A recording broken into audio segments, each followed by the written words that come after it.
This is the Bates Bobcast, our weekly podcast where we take a look at the week that was in Bates athletics. My name is Aaron Morse, and this week we celebrate the outstanding performances turned in by Bobcat swimmers at the NCAA Championships. Plus, we preview the rowing season with two-time All-American Olivia Stockly, and the Bobcats men's lacrosse team cracked SportsCenters top 10 at number 1. All that and more coming up on the Bates Bobcast.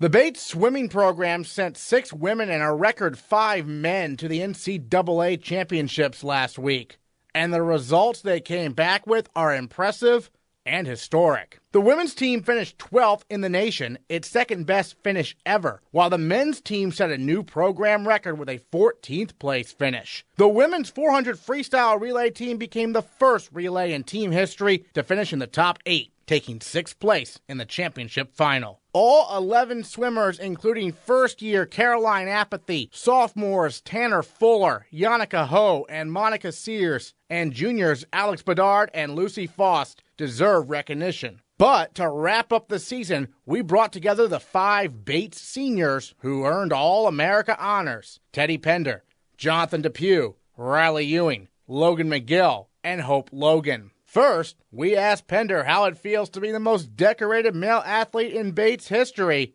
finishing his career with 11 All-America honors. Then we talked about the meet, their times at Bates, and much more. I think it's kind of crazy, but I don't want it to take away from all the help I received from my teammates and people that have come before me. So I think that's important to note as well. I want to know what it was feeling like when the final race was over, when you touched the wall there at the very end. It was pretty sweet, actually, because I won a best time, so it was. I was really happy with it. But then it was a bit bittersweet at the end when I realized it's done now. And then on the women's side, I mean, the 2 captains here, Hope Logan, Logan McGill. Hope, we'll start with you. You know, as a Mainer, wrapping up your career there out there in the Midwest, what was the experience like for you, in your final race and after you all said and done looking back at it? It was really special because I usually swim longer events, and I got to anchor some relays for Bates this meet, which is new for me. And sprinting is something I don't get to do a lot of, but it was so fun, and I got to go fast, and it was just a really team-focused week, and it was awesome. Yeah, Logan, it was all about relays, wasn't it? What was it like to have so many different relays to swim in? Well, that's definitely my favorite part of swimming. Like, I think I always do a lot better when I'm swimming for the team. And then also you could tell just like how excited we all were for each other and all to have each other on relays. Like, we were hugging after every single time we got out of the pool, and it was just like such a great way to finish my career. And then Riley, on your end over there, we'll reach across the table here. But for you, what was the experience like to have your teammates there to swim relays with? 'Cause I know a couple years ago you were by yourself, but not this time. Yeah, it's always good having the boys around. We had the most amount of guys this year, so we ended up having 5, and that just adds to it. Having more guys is always going to be more fun. All of us are a very tight-knit group, and so it was really easy to just keep morale high. No matter how bad you were swimming or good you were swimming, it was just pretty easy to just enjoy the moment and enjoy the last year of swimming.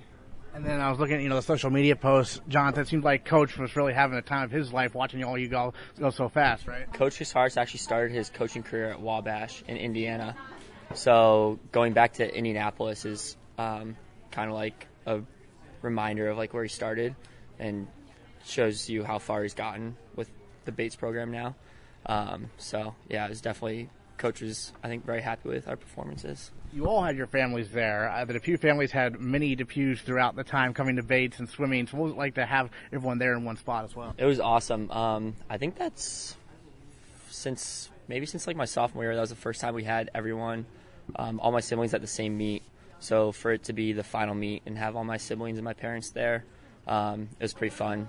So, Logan, I'm curious, you're from Texas, and you're a senior now, but take us back to when you were looking at schools. What made you come up here to Lewiston, Maine? Yeah, so I really wanted a small school experience, and I also wanted to be able to swim at a competitive program, and so that really brought me to the NESCAC, and then also at some other schools that are like NESCAC schools. So I looked at Kenyon, Williams, Bates, and Colby, and I immediately fell in love with Bates. And my mom would say too, like, you just immediately liked it. I could tell, like, that you really felt at home here. And then Coach is such a phenomenal recruiter, and he's like so easy to talk to. And so he was also a really big reason that I ended up coming to Bates, and like meeting the team was so special, and I just immediately felt like it was home. So like the decision ended up being pretty easy. And your family being there at Nationals, how often do they get a chance to see you swim? They don't get a chance to see me swim as often as I would have liked, given that it's 2 flights and an hour drive to get here for my family. But it was really special and amazing having them at my last race ever. And my mom would say, too, like, that she always loves it when I would have a good race and look up at her in the stands and with a big smile on my face. And so it was kind of like bringing it back to those days when I was younger and my mom would be watching me at swim meets. It was great. So, Hope, what's next for you now as a senior, having to complete your final meet? Loaded question, maybe, but I mean, in terms of, I mean, I know you all teach lessons somewhat, or how's that go? I'm looking to complete my 2 theses right now towards the end of the semester, and have a really great short term. No solid plans yet after graduation. Getting a job is first on my list.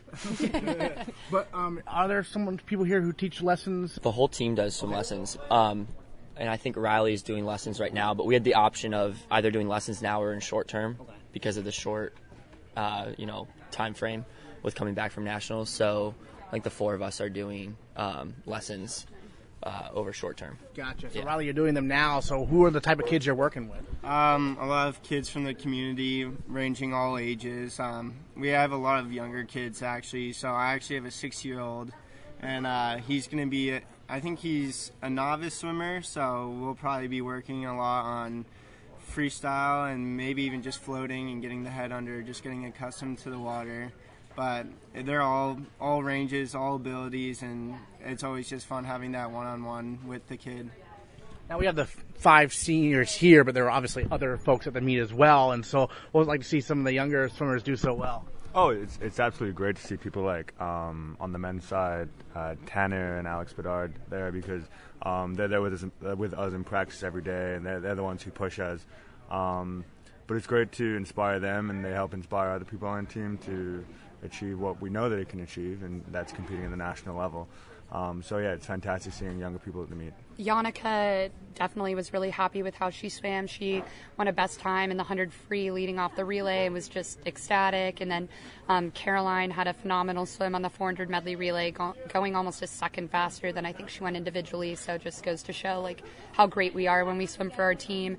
Also, like, it was invaluable having Monica and Lucy there as well, and they swam really well. So everyone was really happy and really excited for each other.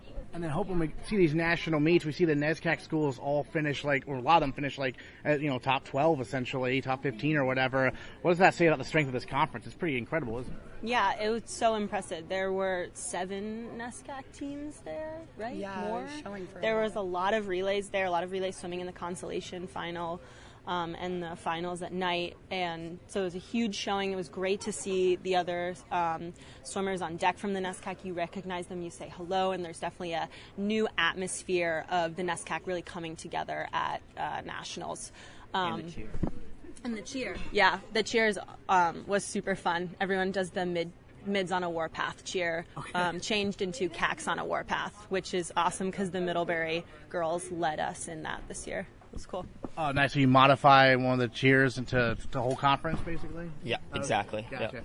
Yep. First top 8, right? For you, what was that experience like to be on the podium? Well, actually, it was kind of funny because at the beginning of the season, our coaches sit us down and kind of ask us for our goals for the team and for the season and our personal goals. And what I said that I wanted really more than anything was to be on a top 8 relay at nationals. And so to get to finish my career in exactly that way was just really special and really exciting. So it was great to be up on the podium. I was really trying to hold it together and not burst into tears out of excitement, but it was really great.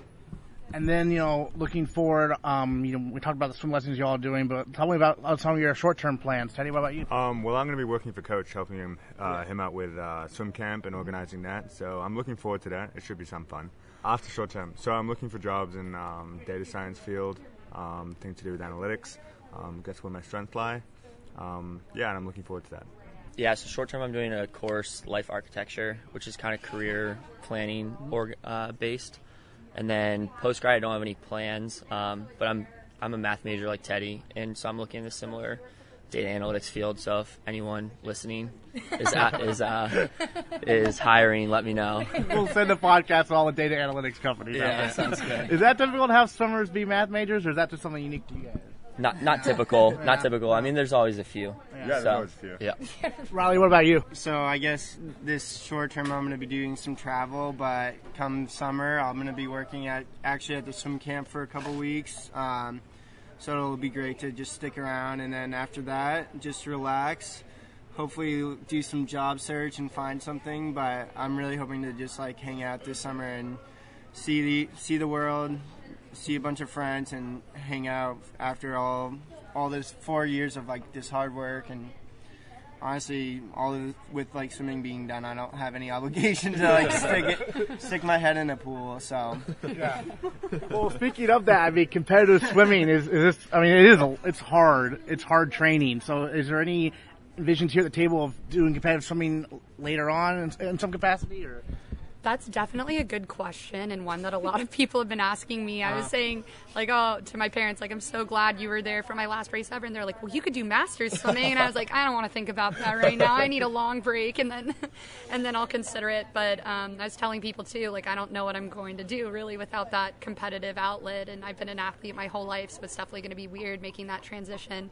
But I think I'll definitely return to it at some point, if not just for competitive swimming, at least for exercise. Well, and hope we've seen Associate Head Coach Vanessa Williamson do quite well in some competitions recently, right? I mean, is there any coaching perhaps in your future, you think? Or? Yeah, she went to Budapest this summer. Yeah, she's great. I'm not sure. Maybe everyone needs a side hustle for a while.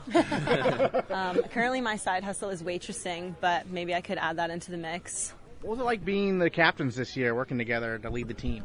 It definitely makes you appreciate the captains that came before you and all the work that they put in that maybe you don't see or you don't appreciate quite as much. But it was awesome. We made a great team, and it was cool. It was cool to see at NESCACs a lot of the girls got pretty emotional, and I was like, hey, this meant a lot to you, and it was great to see.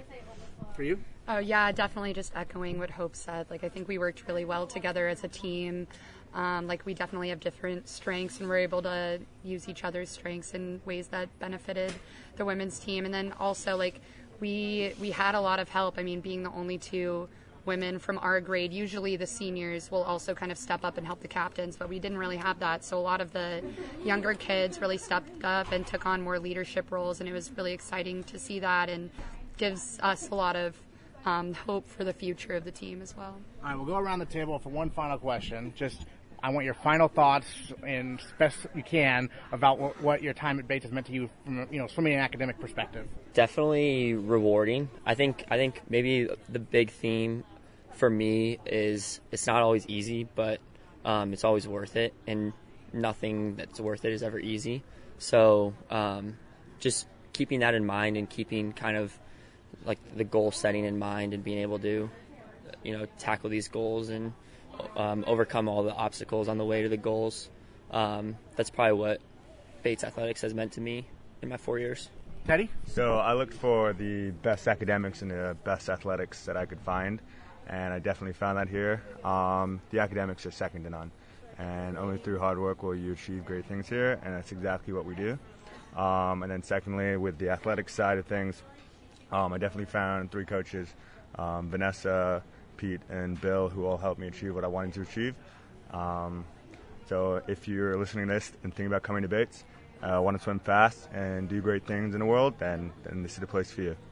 Great. Riley? So I was just very attracted to the community at Bates and what it had to offer in terms of just people being really nice to each other, but also encouraging each other in every regard, whether it be athletics or academics. Everyone seems to just have their best interest in you, and I ended up maturing a lot over the past 4 years and couldn't have asked for a better college to go to. Logan? Yeah, so I think obviously the academics are really impressive and everything I wanted in a school. And same with the athletics, just watching the program grow from the time I was a freshman till now has been incredibly exciting and rewarding. And swimming, as you mentioned, like takes a lot of hard work and determination, a lot of early mornings. So I think I learned a lot of important lessons from that. And then just like being a student athlete, like I've always said that my grades are always better in season. Yeah. So it's really added a lot to my academics as well. And finally, not last but not least, our mainer, Hope. Bates definitely challenged me in ways that I didn't expect, but also gave me huge opportunities to grow in ways that I didn't expect. And I really found a family in the community at Bates and also in the pool and on deck. Hope Logan, Logan McGill, Riley Ewing, Teddy Pender, Jonathan Depew. Thanks so much. Thank you. The men's lacrosse team started the week with a bang by beating Keene State 21-8 in a game that featured this nifty goal from Brendan Mullally on an assist from Matt Lastava. Lastava behind his back and a behind-the-back goal by Brendan Mullally. The Bobcats are making it look easy now.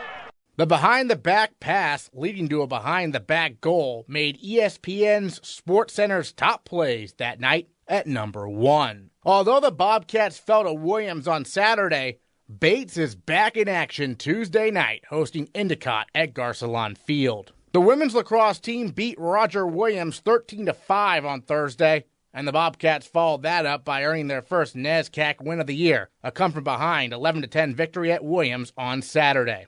Junior goalkeeper Eliza Statile made a career-high 14 saves, helping Bates hold on to its 1-goal lead down the stretch. It was pretty nerve-wracking. I tried to stay calm. I was talking to one of my friends, and it was almost like a weird, euphoric calm, just more relaxed than especially it would have been last year when we had a lot of overtime games.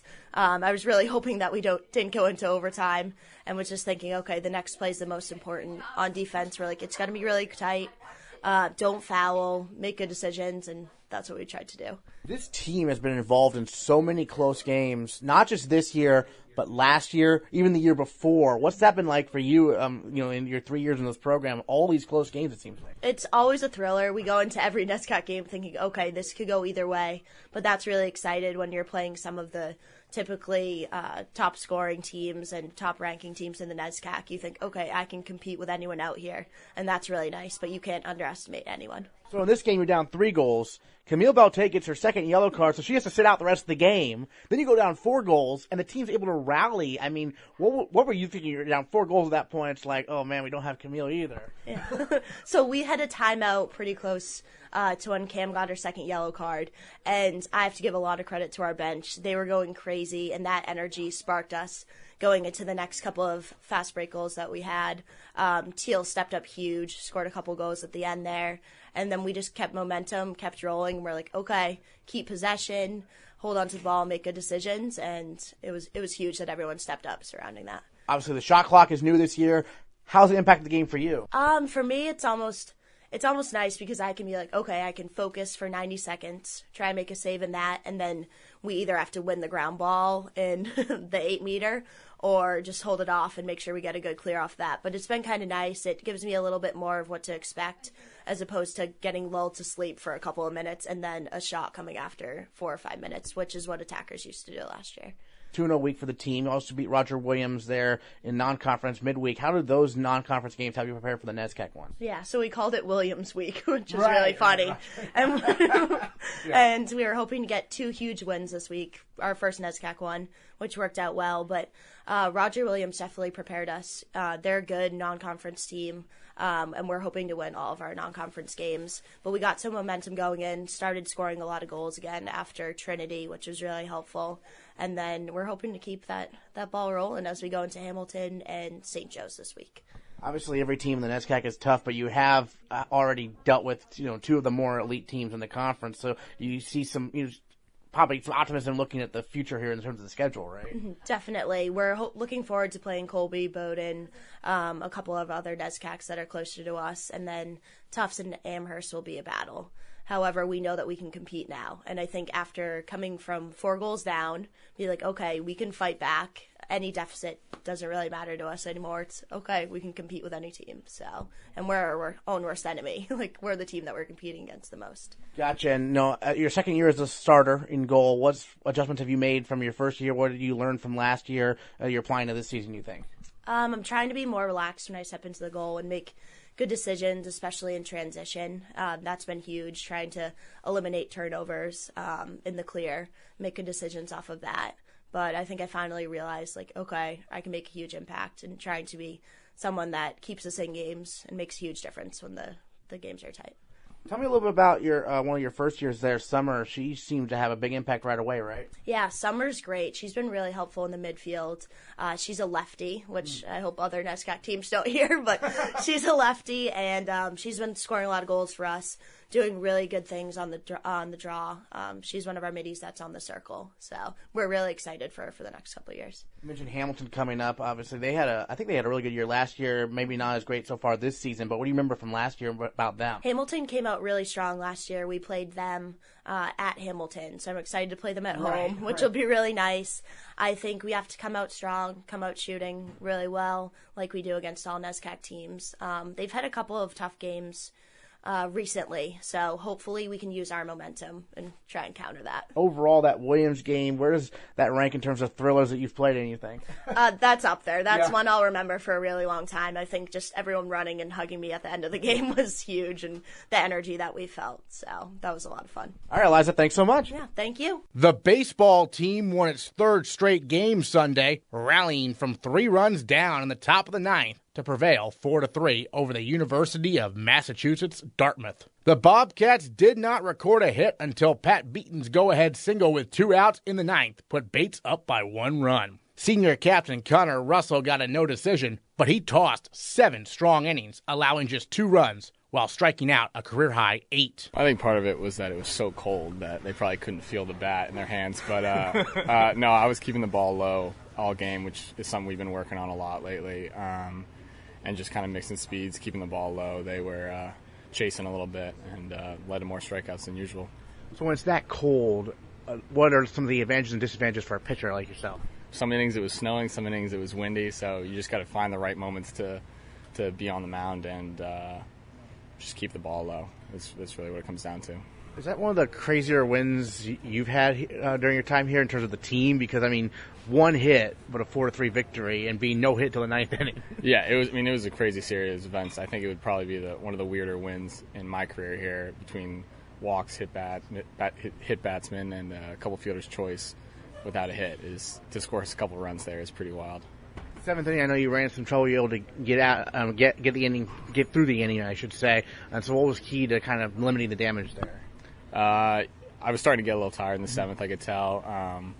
But just staying away, like keeping the ball in the outer half, let them, try to chase something away was key. Once I went in, that's when they started to barrel the ball, so I had to stay off on the outer half of the plate. Once you guys have the lead, which you guys got in the top of the 9th, it must be nice to have your fellow senior captain Jake Shapiro there to close things out, right? Yeah, he's been awesome so far. I mean, big, strong lefty, like coming out just throwing gas. So a little bit of a speed change from when I was pitching, so they got used to that, and then Jake comes in and shuts him down. So that was awesome to see. The team as a whole, you got NESCAC play starting this weekend, taking on Bowdoin there in a 3-game series. Obviously, last year got off to a great start in NESCAC play, so looking to duplicate that this year, I'm sure. Right? Yeah, we're really excited to go back up to Colby's field, which we feel like is our home field. Right. But yeah, Bowdoin's a good team. I think they've played some similar teams as us. They're doing pretty well, so we're excited to go up there and see what happens. As one of the seniors, how much do you talk to some of those younger pitchers about, success and what you've noticed from them and everything? Oh yeah, we talk all the time. Yeah. As I said, our big focus has been keeping the ball down. That was our weakness in California, and we've done so much work to get the ball down, and it's really shown. We had no walks in that last game on Sunday, and giving up those free bases is what leads to runs. So any way we can minimize that is good for us. Yeah, the team has multiple games I noticed where you just don't walk anyone. I mean, that's half the battle, right? Yeah, I think our strengths, we know as part of our team identity, is pitching and defense. So as long as we can minimize the walks, minimize the free bases, we'll give ourselves a chance every game. What was the reaction in the dugout when Pat found the hole there and got the base hit? Oh, everyone was going wild. Everyone knew that it was tied up with no outs, bases loaded. Something was going to happen, and Beaton's he's the right guy for the job there. He's a scrappy little player and always seems to find a way. So we were really excited for him. Since the California trip, you guys have won 3 in a row now, and so you mentioned that was one of the lessons is keeping the ball down. How important was it from a leadership perspective for you to make sure the younger guys don't get too down on themselves and stuff? Yeah, I mean, I think we were all a little bit down. We didn't really know what to expect going out to California. We thought we were ready, but realized obviously we weren't. But just working day in and day out, keeping the ball low. We throw our bullpens with a string right at the knees on the catcher's line. You have to get it below the knee every single time. And so that's been really helpful for a visual cue for pitchers, and it gives instant feedback, when you're throwing. So that's been awesome to have, and it's worked so far for a lot of the guys. Any other thoughts on your senior year here as being one of the captains? What you're most excited about entering NESCAC play this weekend? Yeah, I'm really excited for NESCAC play. It's the best time of the year. These 12 games are so much fun. Yeah, I'm excited to see what we can do. I mean, Bowdoin's a good team, and then we got Colby the next weekend, so at Colby again. So I'm really excited for it. Yeah. All right, Connor Russell, thanks so much. Thanks. The rowing teams get their spring seasons underway on Saturday. The defending national champion women's team is riding high after going to the TD Garden last weekend to be honored at halftime of the NCAA men's basketball tournament game between Texas Tech and Purdue. Senior captain and 2-time All-American Olivia Stockly joined the Bobcast to talk about that experience and the upcoming season. It was an absolutely surreal experience, and our coach, Peter Steenstra, even talked to us about it beforehand, saying this is the absolute largest crowd you will ever be in front of, no matter if half the people are getting food during the halftime show, which probably they were. But it was this just absolutely amazing experience of being recognized with all of these fans who were maybe wanted to cheer for basketball, but to really show all of the hard work that we've been putting in, and to be recognized was just a really incredible experience. And I saw some recent grads were able to join you, right? Yeah, we actually had all of the graduates from the class of 2017 were able to come back and join us, which also it was just so nice to be able to sort of get the gang back together and to hang out and reminisce on the experience, because we haven't all been in the same place since we won, so that was really incredible.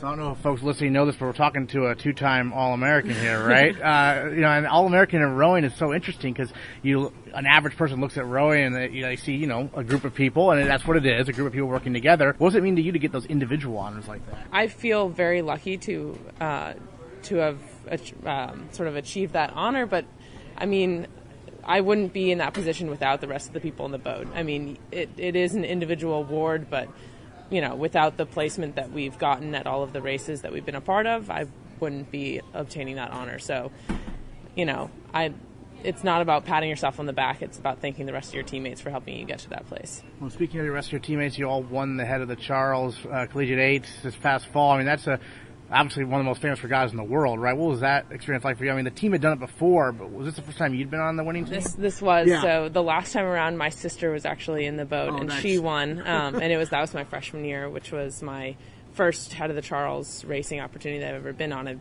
visited it for years and years and seen my parents row in it, but never have had the opportunity. And then this year, we were feeling strong going in, and we're very hopeful, and just had one of the best races of my entire life. We just felt so strong throughout the entire race, and we managed to pass Williams, which was a huge thing during the middle of that piece to be able to do, and it was very surreal, and breaking the record was that much more.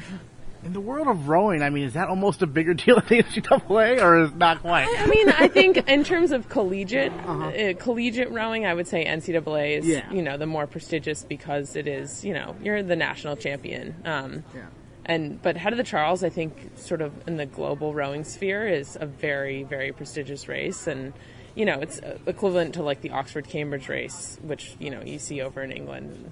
Everybody comes over for the head of the Charles, but yeah, they're both up there. They're both both great races. So the season gets underway this weekend, right? The spring season. How much opportunity have you got on the water, if at all, right now? We've had nothing so far. Nothing. So we're following the same track as we did last year, where we didn't get on the water until April vacation. So we don't. I mean, we'd hope we get on before then, but at this point the ice is still pretty thick and it's not warming up too much, unfortunately. So we're just sticking to our main plan of just we're strong on the ergs, and we always manage to find a good swing once we're out on the water, even though we haven't had the chance to be out there yet.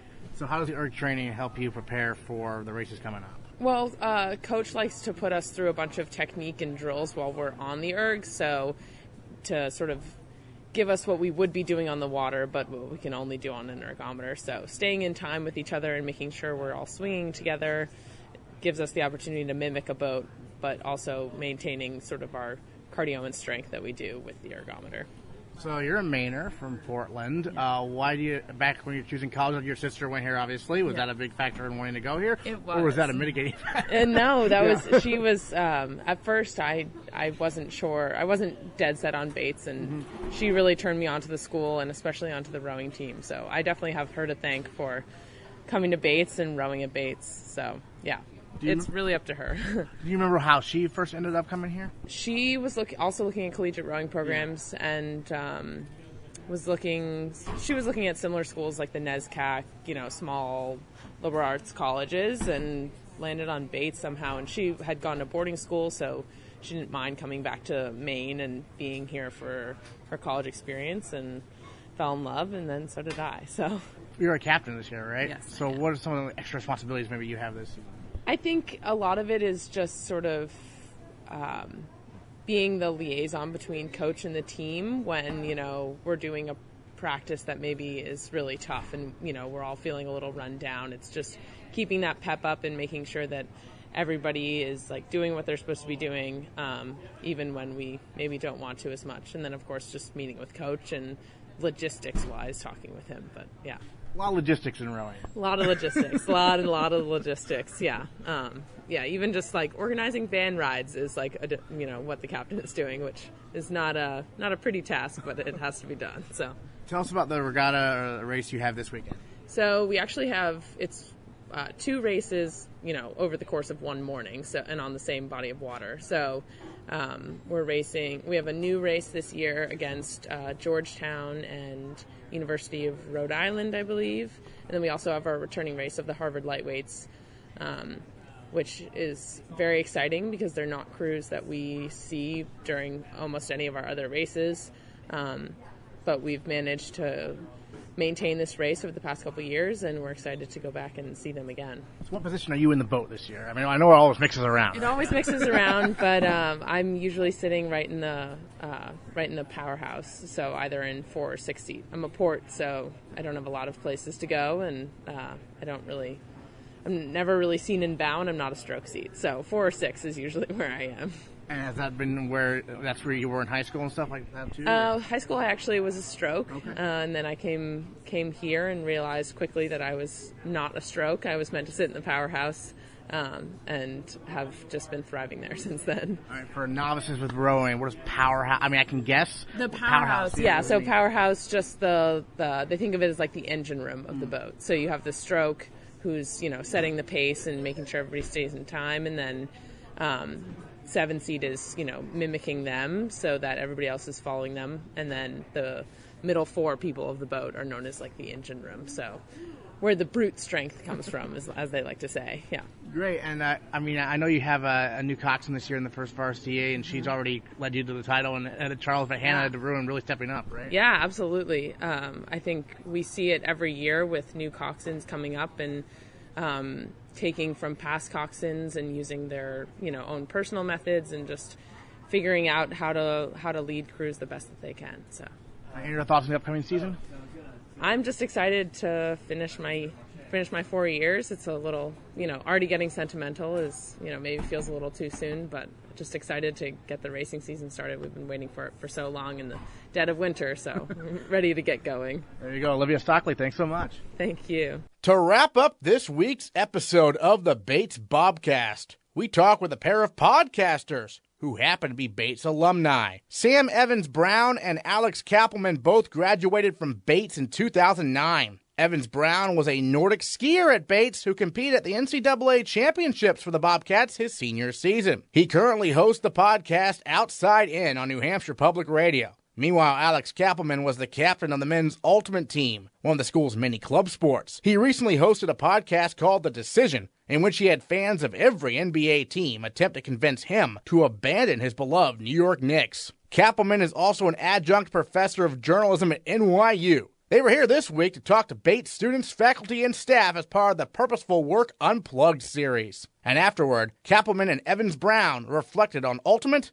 Nordic skiing, podcasting, and more. Ultimate is my favorite. I love it. I miss it. Played all 4 years, was captain junior and senior year. Best part for me, was competing. Going to tournaments and competing and winning. That was the best part, by far. Oh, well, Sam, as a Nordic skier here, obviously Becky Woods has been our coach for a very long time. What was she like as a coach?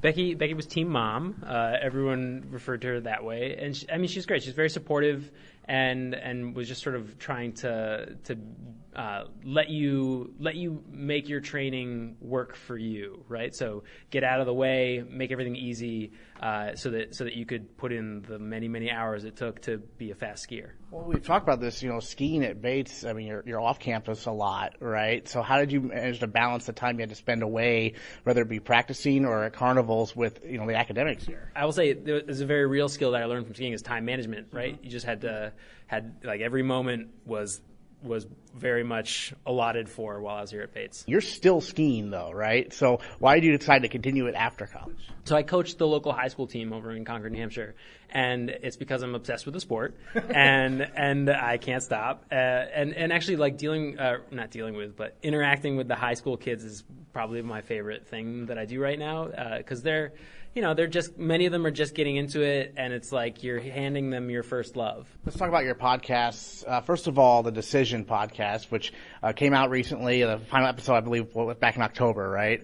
When you finally decided to, and we're going to spoiler alert here, people, you abandoned the New York Knicks to root for the San Antonio Spurs. But you told us during the discussion where you haven't really watched any basketball at all. So the essence of the podcast has almost been rendered almost irrelevant. I mean, what was the experience like to produce that podcast, though? It sounded like you had a lot of fun with it. Yeah, I mean, for me, it was all about the stakes of it. The stakes being, the Knicks were a huge part of my life growing up. I would watch pretty much every game, and they would lose pretty much every game. And, I have thought a lot about whether or not that experience has been in some way transformative for who I was as a person and who I am as a person. So making the podcast was very cathartic in that I guess I didn't realize it at the time, but I guess it allowed me to finally say, okay, I can let this go. I don't need to stay until the Knicks win a championship for the first time since 1971 or whatever. So if they do win a championship in the next few years, what will your reaction be? People, when I left the Knicks, and then they started the season 15-5 or something like that, something crazy, and Kristaps was bawling out of his head or something. All of my friends who stayed Knicks fans just gave me so much grief for it, and that was a bad experience. That was not fun. So I shudder to think. Why haven't you watched the Spurs that much this year? I mean, time zone difference or anything? I mean, well, I actually chose the Spurs over the Warriors partly because of the time zone thing, and I like to fall asleep at 10:30. Right. But I really do think it's because it's been more of a cathartic experience. Releasing the show enabled me to finally give up my love for the Knicks, and because I don't pay for cable or I'm a cord cutter, right? I'd have to go out of my way to, pay for League Pass and watch the Spurs or something, and I just haven't done that. Sam, you've also been able to connect sports with your podcast. You do a podcast on the outdoors there for New Hampshire Public Radio, and your most recent one that I listened to was about the experience of one of the United States skiers falling just short of qualifying for the Olympics. What was that reporting process like, and how did you come up with the concept? It's actually funny. I've for a really long time, I think because of my trajectory as a skier, which was I was pretty good, but never quite good enough to easily qualify for things. I've always been pretty interested in the idea of athletes who hang on to the dream well past the point where they should. And I've actually thought this would be a really good book to write at some point, which I hope no one steals now that I'm saying it out loud. But to write about minor league players who play minor league baseball for 15 years, hoping that they're going to make it, and just and in skiing it's even worse because no one's paying them. I mean, they're surviving hand to mouth on like these piddly race winnings that they can occasionally, scrap together on the domestic circuit. So that as a subject was interesting to me for a really long time. And then an Olympics year is always an opportunity that people, are actually paying attention to cross-country skiing, for the only time that they do every 4 years. And I know the Nordic scene well enough that I was connected with the people who were on the bubble and who didn't quite make it. And so I was sort of there to pounce and make a story.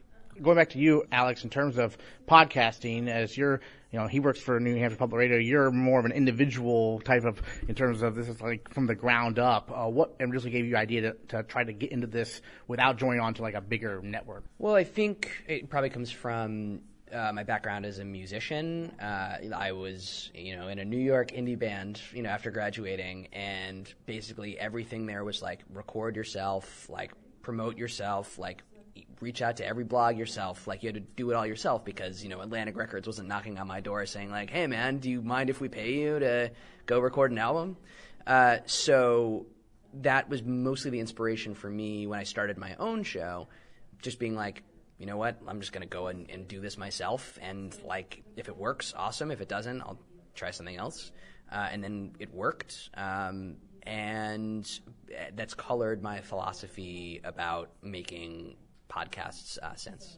How often do you get to come back to campus? Is it your first time back since graduation? You've been here a few times? So this is, I think, I haven't been here since our 5-year reunion, which was, I guess, 4 years ago. And it's interesting to see things like Chew Hall. Like, I was driving by last night, and I was like, what the heck is this thing? That was weird. But it's also nice. I spent like a couple hours today just kind of walking around and like walking through like PGL and like walking through the library being like, I remember studying right there. That's so weird. I had so many terrible hours of my life just stressing over a thesis. But it's I don't know, it's like a walk through, we're literally in this, or we're figuratively in this bubble, and I feel like I somehow got back into the bubble. Like the same smells of certain places too. I don't know if you experienced that, Sam. The last time I think I was back was for an alumni Frisbee tournament because my wife was also captain of the women's Frisbee squad. And so I would actually see Alex quite a lot when we'd come back, but that was I think that was before both of us were in radio. Yeah. No, absolutely. So I think it was like 2010, 2011, somewhere. So it's been a long time. And yeah, I mean, the sort of like walking through Commons and figuring out what to eat felt very surreal, and also a little bewildering. Like, like we live in a world now of very prescribed choices where it's like, I bought the things, they're in my fridge, I'm going to cook them, as opposed to like the world is your oyster down there. But yeah, no, I mean, it's like the campus looks great. The buildings are great. It's funny because with the benefit of time, I've grown to view my college experience with a little bit of jaundice because of like how I see the world now, and I treasure every moment I had at Bates, but like these institutions of higher learning are a way that our privilege is passed through generations because they are so expensive, and so I was lucky to get to go here. But there's a certain amount of guilt that I feel about the fact that I got to go here. I've been thinking about this a lot recently, just because of sort of the trajectory of the stories that we've been working on the podcast. And like, I don't know that I have an answer. I don't think it would be very glib of me to suggest that I do. But the best thing that I've been able to come up with in my own brain is that the thing that we can do is whatever we can to be an ally to the people who need allies. And so insofar as I've been given a position and a soapbox to stand on and a microphone to speak into, sharing that with people who don't usually get it shared with them is something I can do. I agree. And this last question for both of you, any other thoughts you have on this return to campus that you want to share with our listeners? It's weird, man. It's really weird. I mean, it's cool, but it's really weird. I feel I'm excited to be back. It's really nice to see Sam. I see him every year at like the big radio conference, but it's nice to see Sam's baby who's over there. Very cute, month-old baby, fresh. It feels nice to be back. It affected me more than I thought it would. I think that's right. Yeah, I was sort of like, unsure of how I felt about Bates, but I got back on campus and I was like, oh, actually, this was my home, and it still feels like home. Next time on the Bates Bobcast, we recap the start of NESCAC play for baseball and softball, plus the lacrosse teams square off with Hamilton, and women's tennis has a big match at Tufts. All that and more next time on the Bates Bobcast.